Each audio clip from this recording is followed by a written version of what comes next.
ورحمۃ اللہ وبرکاتہ۔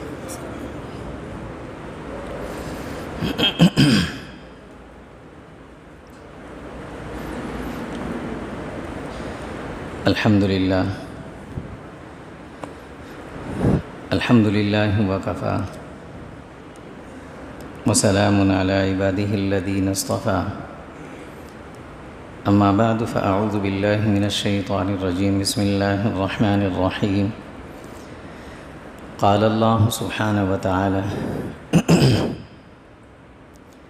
اقتربت الساعة وانشق القمر، صدق اللہ مولانا العظیم۔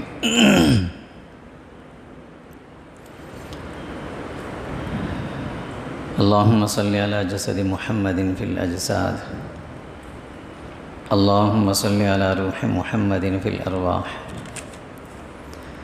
اللہم صلی علی روضۃ محمد فی القبور، اللہم صلی علی بلد محمد فی البلاد، وعلی آلہ وصحبہ وسلم تسلیما کثیرا کثیرا۔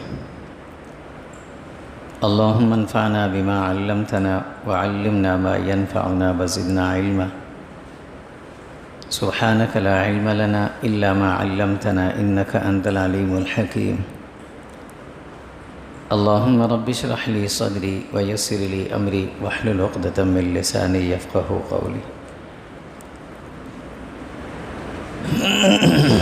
اقتربت الساعة، قیامت قریب آ گئی، وانشق القمر، اور چاند جو ہے وہ پھٹ گیا۔ حضرت عمر بن الخطاب رضی اللہ تعالیٰ عنہ فرماتے ہیں کہ ایک مرتبہ ہم رسول اللہ صلی اللہ علیہ وسلم کے پاس بیٹھے تھے کہ اطلع علینا رجل، اچانک سے ایک آدمی آیا، اجنبی تھا، ہم اسے جانتے بھی نہیں تھے، اور اس کی اجنبیت ایسی تھی کہ مکہ کا رہنے والا نہیں تھا، باہر سے آیا ہوتا تو اس کے جسم پر، کپڑوں پر سفر کے آثار ہوتے، وہ بھی نہیں تھے، سفید کپڑوں میں تھا، اور سیدھا آ کر حضور کے سامنے بیٹھا، دو زانو ہو کر اپنے گھٹنے حضور کے گھٹنوں سے ملائے اور سوالات شروع کر دیے۔ 4 سوال پوچھے تھے، جن میں سے 3 سوالوں سے متعلق پہلے جمعوں میں بات ہوئی تھی۔ پہلا سوال یہ تھا ان کا کہ مل ایمان، ایمان کیا ہے؟ آپ نے جواب دیا، انہوں نے کہا صدقتا۔ دوسرا سوال پوچھا مل اسلام، آپ نے جواب دیا، کہا صدقتا۔ تیسرا سوال پوچھا کہ مل احسان، آپ نے اس کا بھی جواب دیا۔ چوتھا سوال جو تھا وہ بڑا عجیب تھا، اس شخص نے پوچھا کہ اخبرنی عن الساعہ، مجھے قیامت کے بارے میں بتائیں، قیامت کب آئے گی؟ حضور صلی اللہ علیہ وسلم نے جواب دیا کہ مل مسئول عنہا بأعلم من السائل، کہ جتنا سوال کرنے والے کو نہیں پتہ، ویسے مجھے بھی نہیں پتہ، جس سے سوال کیا اس کو بھی نہیں پتہ۔ یعنی پوچھا یہ تھا کہ قیامت کب آئے گی، تو حضور نے فرمایا جیسے آپ کو نہیں پتہ ویسے مجھے نہیں پتہ۔ وہ جبرائیل امین تھے۔ بعد میں حضور نے صحابہ سے فرمایا کہ جاؤ دیکھو، یہ شخص جب چلا گیا، حضرت عمر فرماتے ہیں ہم نکلے باہر، فوراً دیکھنے لگے، غائب تھے۔ واپس آئے تو حضور نے فرمایا کہ یہ جبرائیل تھے، تمہیں تمہارا دین سمجھانے آئے تھے۔ خیر، ان کا سوال جو تھا وہ یہ تھا کہ قیامت کب آئے گی، تو حضور نے جواب بڑا پیارا دیا، یہ نہیں فرمایا کہ مجھے نہیں پتہ، فرمایا جیسے تجھے نہیں پتہ ویسے مجھے نہیں پتہ۔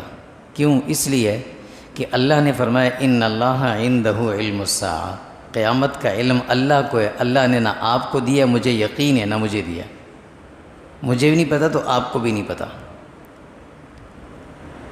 اب انہوں نے دوسری چیز پوچھی کہ فَأَخْبِرْنِي عَنْ أَمَارَاتِهَا، چلیں اگر قیامت کے دن کا نہیں پتہ تو اس کی نشانیاں تو بتا دیں۔ حضور نے چند نشانیاں گنوائیں، پھر انہیں کہا جاتا ہے قیامت کی علامات۔ علامات قیامت کسے کہتے ہیں، کیا ہیں؟ علامات قیامت تین قسم کی ہیں۔ ایک وہ علامات قیامت ہیں جن کو علامات بعیدہ کہتے ہیں، ایک علامات متوسطہ جن کو علامات صغریٰ کہتے ہیں، چھوٹی نشانیاں، اور ایک علامات کبریٰ ہیں جو بڑی علامتیں ہیں۔ علامات بعیدہ وہ علامات جو حضور صلی اللہ علیہ وسلم نے صحابہ کو بتائیں کہ تم یہ چیزیں دیکھو گے چند عن قریب، اور وہ چیزیں ہو چکی، دنیا میں نمودار ہو گئی جو حضور نے بتائی تھی۔ اور علامات وسطیٰ یا علامات صغریٰ جنہیں کہتے ہیں، حضور نے فرمایا کہ یہ قیامت تک یہ وقتاً فوقتاً ایسے ایسے کام ہوتے رہیں گے جو چل رہے ہیں ابھی۔ اور علامات کبریٰ وہ ہیں جو قیامت سے پہلے اللہ کے نبی نے فرمایا 10 بڑی نشانیاں تم دیکھو گے جو آخری دور ہوگا بالکل۔ علامات بعیدہ سب سے پہلے ان دیکھتے ہیں کون کون سی ہیں۔ اللہ کے نبی صلی اللہ علیہ وسلم نے سب سے پہلی جو علامات بعیدہ اس لیے بھی کہا جاتا ہے کہ جو آج ہم جس دور میں ہیں ہم سے بہت پہلے وہ دنیا میں آ چکی وہ علامتیں اور ختم ہو گئی، چلی گئی۔ ان میں سے ایک علامت حضور صلی اللہ علیہ وسلم کے بعثت بھی ہے۔ آپ صلی اللہ علیہ وسلم نے فرمایا انگلی سے اشارہ کر کے انا والساعۃ کہاتین، یوں اشارہ فرمایا میں اور قیامت ایسے ساتھ ساتھ ہیں، اس لیے کہ آدم علیہ السلام کے بعد دوسرے نبی نے آنا تھا، یقینی تھا۔ نوح علیہ السلام کے بعد آنا تھا، ابراہیم علیہ السلام کے بعد آنا تھا، لیکن میرے بعد کسی نبی نے اب نہیں آنا، تو اس کا مطلب کیا ہوا؟ اب اختتام ہے۔ فرمایا انا والساعۃ کہاتین، ہم دونوں یوں ساتھ ساتھ، بس میرے بعد قیامت۔ اسی طرح آپ صلی اللہ علیہ وسلم نے فرمایا، اللہ رب العزت خود فرماتے ہیں اقتربت الساعہ وانشق القمر، یہ بھی علامات قیامت تھی، قیامت کی علامت میں سے علامات بعیدہ۔ نبوت کا چوتھا یا پانچواں سال تھا یا دوسرا سال تھا غالباً، حضور صلی اللہ علیہ وسلم مینا میں تھے، مشرکین مکہ نے ایک عجیب سوال کیا۔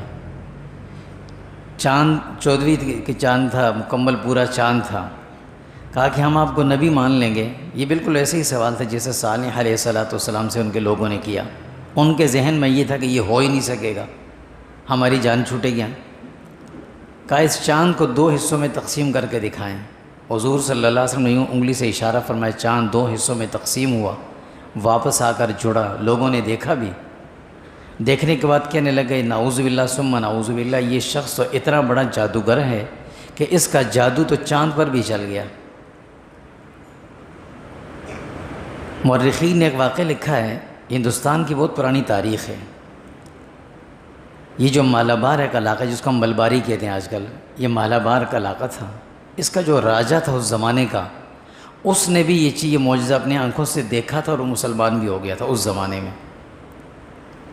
خیر یہ بھی ہوا، یہ بھی علامت قیامت کی علامات بعیدہ میں سے ایک علامت تھی جو کئی سو سال پہلے گزر گئی۔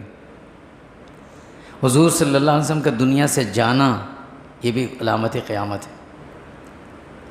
حضرت عوف بن مالک رضی اللہ تعالیٰ عنہ فرماتے ہیں کہ رسول اللہ صلی اللہ علیہ وسلم نے فرمایا بین یدی الساعہ موتی ثم فتح بیت المقدس، فرمایا مجھ سے پہلے، قیامت کے آنے سے پہلے، بین یدی الساعہ، قیامت کے آنے سے کچھ پہلے میں دنیا سے رخصت ہوں گا اور اس کے بعد فوری بیت المقدس فتح ہوگا۔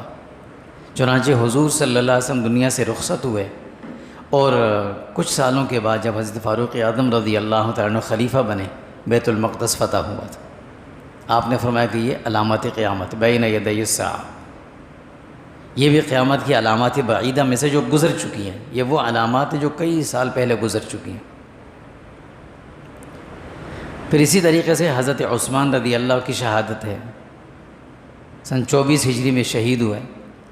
حضرت حسین رضی اللہ کی شہادت، حضرت حسن، جنگ صفین کے بعد حضرت حسن کا کردار، حضور نے یہ ساری بشارتیں دی تھی کہ میرے یہ نواسے جو ہیں یہ شہید ہو جائیں گے، اور یہ جو ہیں یہ 2 مسلمانوں کے گروہ کے درمیان اختلافات کو ختم کرنے کا سبب بنیں گے۔ یہ بھی قیامت کی علامت تھی، وہ بھی ہو گیا۔ اسی طرح حضور صلی اللہ علیہ وسلم نے ایک موقع پر فرمایا تھا، حضرت ابوذر غفاری رضی اللہ تعالیٰ عنہ فرماتے ہیں کہ میں ایک مرتبہ حضور کے ساتھ جا رہا تھا راستے میں. حضور صلی اللہ علیہ وسلم مجھ سے پوچھا یا ابا ذر کیف انت کیف بک، اس وقت تمہارا کیا حال ہوگا. یہ ایک علامت کی طرف اشارہ کیا کہ جب اذا کان بالمدینۃ قتل، جب مدینہ منورہ میں قتل و غارت شروع ہو جائے گی، اور فرمایا کہ اتنی قتل و غارت ہوگی کہ تغمر الدماء احجار الزیت، فرمایا کہ یہاں کے پتھر بھی خون سے رنگین ہو جائیں گے.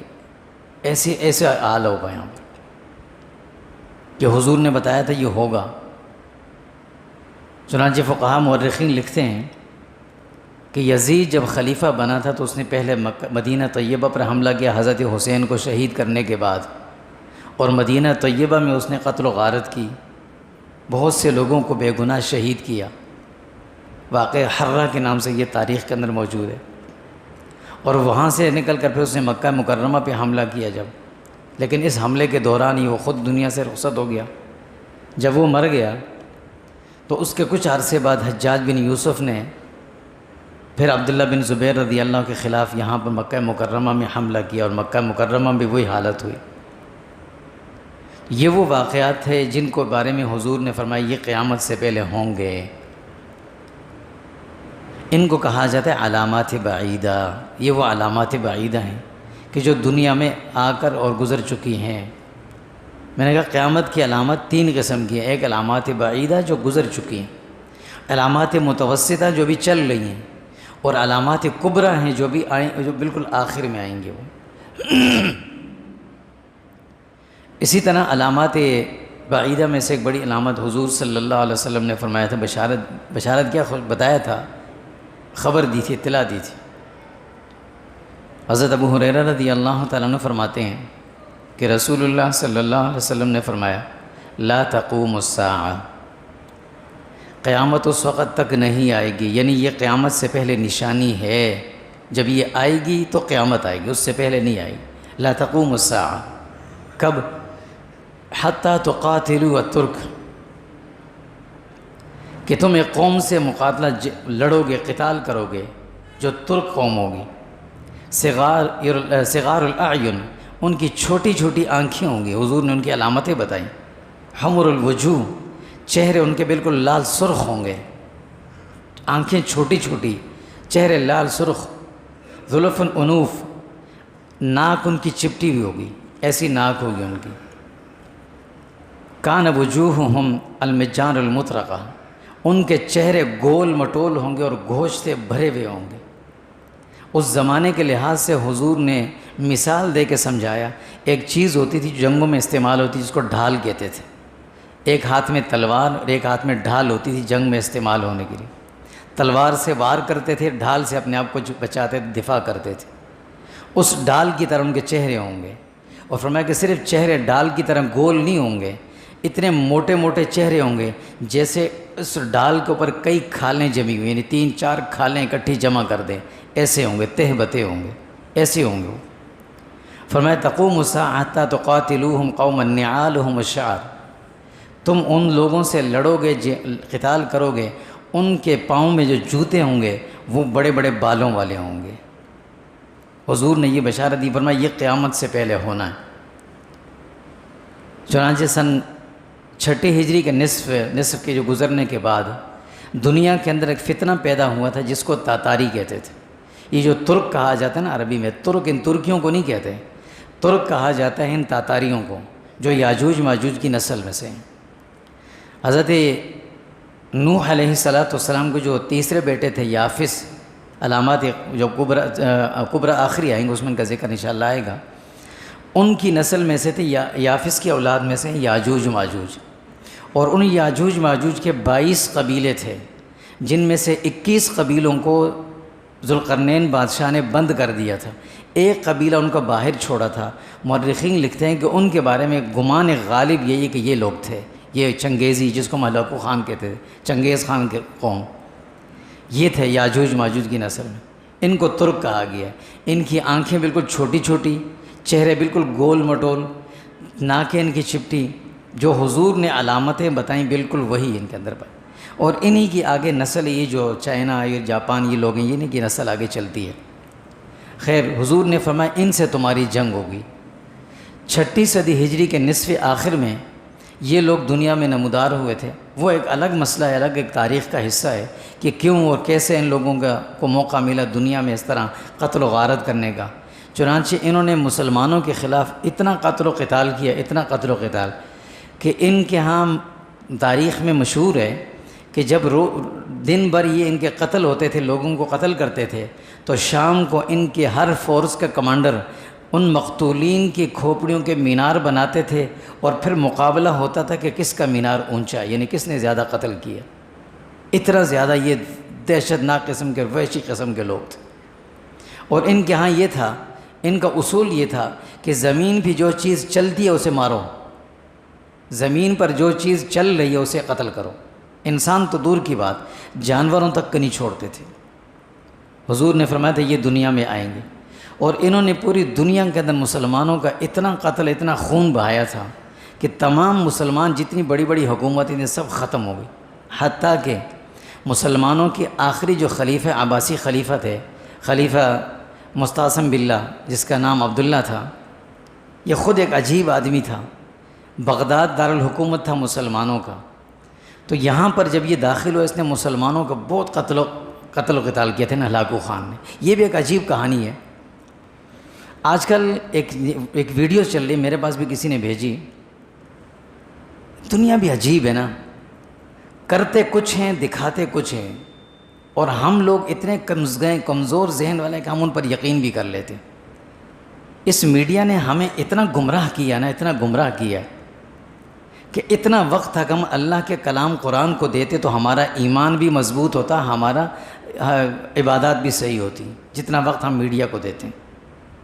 اور اب حال یہ ہے نا کہ لوگ ہم سے اگر مسئلہ پوچھنے آتے ہیں نا، تو مسئلہ پوچھنے سے پہلے ہمیں فتویٰ دے کے بھی جاتے ہیں کہ مولوی صاحب یہ مسئلہ ذرا بتائیں، میں نے یوٹیوب پہ پڑھا ایسا ہے، میں آپ سے تصدیق چاہتا ہوں، میں نے فیس بک پہ دیکھ لیا تھا یہ، لیکن میں آپ سے پوچھوں کہ آیا ایسا ہے؟ کچھ عرصے بعد کہیں گے کہ مجھے قرآن کی بھی ضرورت نہیں ہے۔ ایک ویڈیو بڑی مشہور کی ہوئی ہے لوگوں نے، مجھے بھی لوگ بھیجتے رہے، 2-3 آدمیوں نے بھیجی، ہمارے نمازی ہیں وہ، کہ بغداد پہ جب ہلاکو خان نے حملہ کیا تو اس وقت علماء مناظروں میں چل رہے تھے، علماء کے مناظرے ہو رہے تھے۔ کتنا بڑا جھوٹ ہے یہ! کس بات کے مناظرے ہو رہے تھے؟ جی مناظرہ اس بات پہ ہو رہا تھا ایک جگہ کہ سوئی کے ناکے پہ کتنے فرشتے گزر سکتے ہیں، یہ بھی کوئی بیوقوف علماء تھے، اس بات پہ مناظرہ ہو رہا تھا۔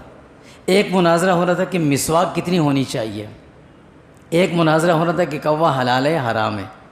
بغداد کے لوگ ان کاموں میں لگے ہوئے تھے، اور ہلاکو خان نے حملہ کر دیا۔ ہمیشہ قومیں، ملک، ملت، اس کی تباہی کا سبب یہ خود غرض بادشاہ بنے، خود غرض حکمران بنے، اور آخر میں ملبہ لاٹ کر مذہب پہ ڈالا انہوں نے۔ یہ ہمیشہ سے ہوا ہے۔ ہم نے ابھی 14 اگست منایا نا، آپ بتائیں ہمارے 14 اگست کی تاریخ میں تمام سکولز اور تمام کالجز کو چیلنج کرتا ہوں، مجھے بتا دیں کہ پاکستان کی تاریخ میں، بلکہ اس سے بھی پیچھے چلے جائیں، کہ ہندوستان سے انگریز کو نکالنے کی بنیاد کس نے ڈالی تھی، بتا دینا، اس میں قربانیاں کس نے دی تھیں، پاکستان کا سب سے پہلے تصور کن نے دیا تھا، وہ نام بتا دیں، کسی کو نہیں پتا۔ یہ تو اللہ کا شکر، اللہ کا کہ کتابوں میں ابھی تک قائد اعظم محمد علی جناح رحمہ اللہ کا نام ہے تو چلتا ہے۔ ممکن ہے یہ بھی کتابوں سے نکل جائے، یہ بھی ہمیں بھول جائے گا، پھر ہم اور آپ کہیں گے میں نے بنایا تھا، پھر یہ شروع ہو جائے گا۔ کسی کو نہیں پتہ ہوتا، لیکن کیا ہوتا ہے، ملبہ لا کر ڈالا جاتا ہے مذہب پر کہ یہ مذہب نے ایسا کیا، یہ مذہب والوں نے ایسا کیا۔ کہا جی وہاں بغداد میں یہ چل رہا تھا۔ یہ سراسر جھوٹ، من گڑت کہانی ہے، کسی تاریخ کا حوالہ نہیں ہے، یہ نہ ہے تاریخ میں۔ اب تاریخ کو دیکھیں تو کیا تھا، خلیفہ مستعصم باللہ جو تھا، یہ عباسی آخری خلیفہ تھا، عباسی خلفاء کا، یہ خود شرابی آدمی تھا، یہ خود نشئی قسم کا آدمی، فضول خرچ قسم کا آدمی، شرابی آدمی تھا۔ اس نے اپنا جو وزیر بنایا تھا، ابن علقمی اس کا وزیر تھا۔ جب بغداد تباہ ہو رہا تھا نا تو اس کی بنیاد یہاں سے ڈلی تھی، ذرا دیکھیں کہ یہ علماء نے ڈالی تھی یا سیاستدانوں نے ڈالی تھی۔ مستعصم باللہ اتنی بڑی خلافت تھی کہ دنیا میں مختلف جگہوں پر چھوٹی چھوٹی خلافتیں قائم تھیں، لیکن خلیفہ بغداد سے سب ڈرتے تھے۔ خلیفہ بغداد کے رعب چلتا تھا دنیا کے اندر۔ اس کا وزیر تھا ابن علقمی، مسلکاً اس کے خلاف تھا، وہ دوسرے مسلک کا تھا۔ وہ بڑا چاپلوس قسم کا آدمی تھا، اس کو ضد تھی اس سے کہ میں اس کو مروا کر خود خلیفہ بنوں گا۔ یہ ہوتا ہے نا، اس کو ہٹاؤں گا تو میں بنوں گا، وہ ہٹائیں گا میں بنوں گا۔ یہ اس زمانے سے چلی آ رہی، یہ کوئی نئی چیز نہیں ہے۔ اور نزلہ سارا گرا پھر عوام پر، اس کو میں ہٹا کر میں خود خلیفہ بنوں گا۔ اس کے لیے چالیں کیا چلیں؟ یہ سیاستدان کیسی چالیں چلتے ہیں؟ بغداد کے خلیفہ کے پاس ایک مضبوط قسم کی فوج تھی، مضبوط فوج تھی، لیکن اللہ معاف کرے کہ جب بڑے عیاشیوں میں مبتلا ہوتے نا تو قومی خزانہ ان کی ذات پر لٹنے لگ جاتا ہے، پھر عوام پر نہیں لگتا، پھر تباہی آتی۔ خلیفہ مستعصم باللہ پیسہ جمع کرتا رہا، اشرفیاں اس کے پاس خزانہ بھرا ہوتا تھا، اس کے پاس اپنی عیاشیوں پہ لگاتا رہا، ابن علقمی کو بھی کھلاتا، خود بھی کھاتا۔ اس زمانے میں ہلاکو چنگیز خان مر گیا تھا۔ چنگیز کا پوتا تھا ہلاکو خان، یہ تاتاریوں کا اس وقت بڑا تھا۔ ہلاکو سے اس کے رابطے تھے۔ ہلاکو خان نے اپنا جو وزیر بنایا تھا، وزیر اعظم، وہ تھا نصیر الدین طوسی۔ نصیر الدین طوسی بھی اسی مسلک کا تھا جس کا ابن علقمی تھا، یہ دونوں ایک تھے، ان کے آپس میں رابطے تھے، دونوں آپس میں ایک تھے۔ ان کے خط و کتابت آپس میں ہوتی رہتی تھی کہ خلیفہ مستعصم باللہ کو مروانا ہے، چاہے کسی کے ہاتھ سے بھی مرے، ہم اپنی خلافت قائم کریں گے۔ اس کے لیے ابن علقمی نے کیا کیا کہ خلیفہ مستعصم سے 3 کام کروائے۔ پہلا کام یہ کروایا کہ بھائی ملک کو اطراف سے خطرہ ہے، لہٰذا بغداد سے اپنی فوج کو نکال کر سرحدات پہ لگا دو۔ ابن علقمی کی ہر بات وہ مانتا تھا۔ اس نے ساری فوج نکالی اور ادھر ادھر اطراف میں لگوا دی، بغداد خالی ہو گیا۔ کچھ فوجی پیچھے رہ گئے۔ اس نے یہ کہا، دوسری بات یہ کروائی کہ بھئی اس وقت ملک کے خزانے میں پیسہ کم ہے، ملک کے حالات، معاشی حالات ٹھیک نہیں ہیں، لہٰذا ذرا کچھ کمی کر دیں، تو اپنے فوج میں سے کچھ لوگوں کو فارغ کرتے ہیں تاکہ خزانے پہ بوجھ کم پڑے۔ یہ طریقہ دیکھیں سیاست۔ چنانچہ مستعصم باللہ سے سائن کروائے، وہ نشے آدمی تھا، شرابی آدمی تھا۔ اس نے کہا ٹھیک ہے جی، آدھی فوج یہاں سے نکلوا دی۔ پیچھے جو بچے ان کو ابن علقمی نے آرڈر دیا کہ ہمارے پاس تنخواہیں دینے کے پیسے نہیں ہیں، لہٰذا تم خود ہی باہر سے مارکیٹوں سے لوگوں سے پیسے جمع کرو، وہ تمہاری تنخواہ ہوگی۔ جب آپ ایک آدمی کے ہاتھ میں اسلحہ دے دو، قانون کی ٹکیاں اس کو لگا دو اور اس سے کہو لوگوں سے پیسے لو، تو پھر کون نہیں دے گا؟ وہ لوگوں سے پیسے لیتے رہے اور وہی تنخواہیں تمہاری ہوگی۔ چنانچہ اندر ہی انتشار پھیلا۔ یہ کس نے پھیلایا؟ ابن علقمی نے پھیلایا۔ اور کس کے ہاتھوں کروایا؟ مستعصم باللہ۔ اس میں کہاں تھا مناظرے اور کہاں تھے علماء؟ اور باہر اس نے نصیر الدین طوسی کو خط لکھا کہ یہ بہترین موقع ہے، اب تم حملہ کرو، میں تمہارے ساتھ ہوں۔ ہلاکو خان نے جب بغداد پہ حملہ کیا تو لڑنے والا کوئی نہیں تھا آگے، کوئی بھی آگے نہیں تھا۔ چنانچہ اس نے بغداد کے اندر اتنا قتل و قتال کیا تھا کہ ایک آدمی کو بھی نہیں چھوڑا۔ اس کا آرڈر یہ تھا کہ بغداد میں چلتے ہوئے کسی انسان کو نہیں چھوڑنا، جانور کو بھی نہیں چھوڑنا۔ وہی لوگ بچے تھے جو کنوؤں کے اندر چھلانگیں جنہوں نے ماری تھی تو بچ گئے تھے، ورنہ سب کو قتل کیا تھا اس نے۔ یہ تھا ہماری اس سیاسی کمزوری۔ اس میں کوئی مناظرے نہیں تھے، یہ بات لا کر مذہب پہ ڈال دیتے ہیں لوگ، یہ اس وجہ سے ہوا تھا۔ اور اس کی دلیل سب سے بڑی یہ ہے کہ ابن علقمی پھر بعد میں وہاں سے وہ تنخواہیں لیتا تھا ہلاکو خان سے، کچھ عرصے تک تنخواہیں لیتا رہا، پھر اس کے بعد اس نے کہا مجھے خلیفہ بنا، اس نے اس کو بھی خلیفہ نہیں بنایا۔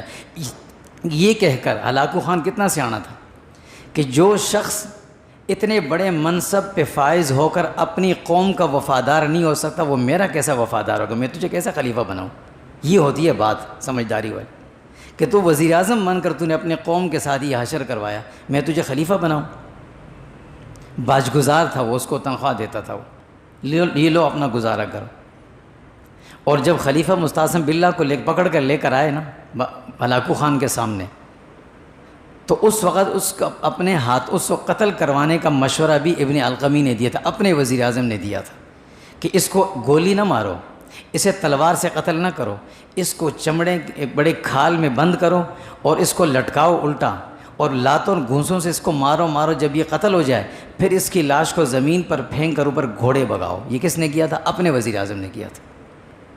یہ تھا بغداد کی تباہی کی بنیاد۔ یہ جو مذہب پر لوگ لا کر بات ڈالتے ہیں نا، بڑی مشہور ہو گئی ہے کہ وہاں علماء مناظرے کر۔ علماء کہاں تھے؟ علماء تو منع کر رہے تھے، علماء شراب کی اجازت دیتے ان کو۔ علماء کی مانتا کون تھا اس وقت؟ کسی نے نہیں مانی تھی علماء کی۔ خیر، بات دوسری طرف نکل گئی۔